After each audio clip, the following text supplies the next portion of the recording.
আজকের টিউটোরিয়ালটির মাধ্যমে আমরা ক্লাস 7 এর ইংরেজি চ্যাপ্টার 6 এর এ গুড রিডার 1 নাম্বার যে অ্যাক্টিভিটিসটা আছে সেটা সমাধান করব। চলুন শুরু করা যাক। প্রথমে আমরা ইনস্ট্রাকশনটা দেখে নিব। এখানে বলছে যে ask and answer the following questions.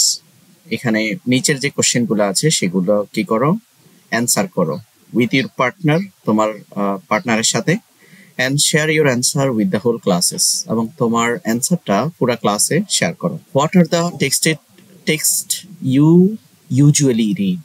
কোন ধরনের টেক্সট তুমি যথারীতি পড়ো, কোন ধরনের প্যাসেজ বা কোন ধরনের পড়া তুমি যথারীতি পড়ো।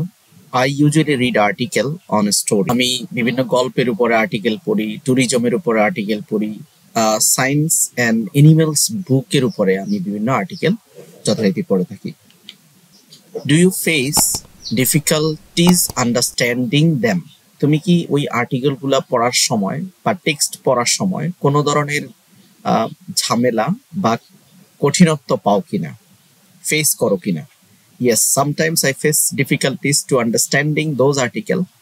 কখনো কখনো আমি আর্টিকেল পড়ার সময় বিভিন্ন ধরনের সমস্যা দেখতে পাই বা ফেস করি, সম্মুখীন হই, because there are some new words or phrase.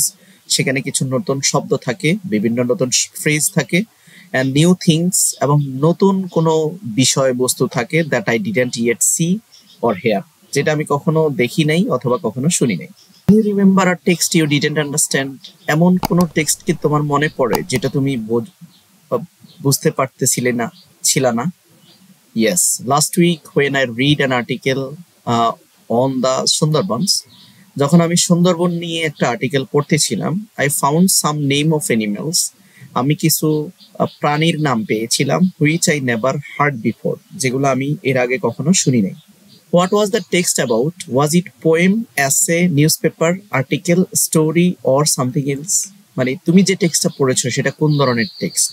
এটা কি কবিতা ছিল, রচনা ছিল, কোন ধরনের নিউজ পেপার আর্টিকেল ছিল, না স্টোরি অর অন্য কোনো কিছু ছিল? It was an article about the marine life. এটা ছিল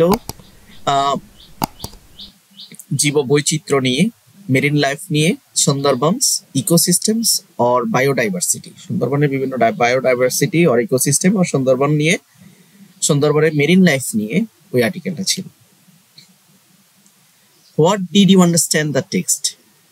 ডিডন্ট আন্ডারস্ট্যান্ড ইউ টেক্সট, কোন ধরনের কোন টেক্সটটা তুমি বোঝো নাই? List you reasons in the given space. নিচের স্পেসে কি করো, তোমার রিজনটা দাও কেন তুমি বোঝো নাই। In the article there were some names of animals, সেখানে কিছু এনিমেলের নাম ছিল, বিভিন্ন ট্রিজ ছিল, ফ্লেস ছিল, which I had never hard before, যেগুলো আমি এর আগে শুনি নাই।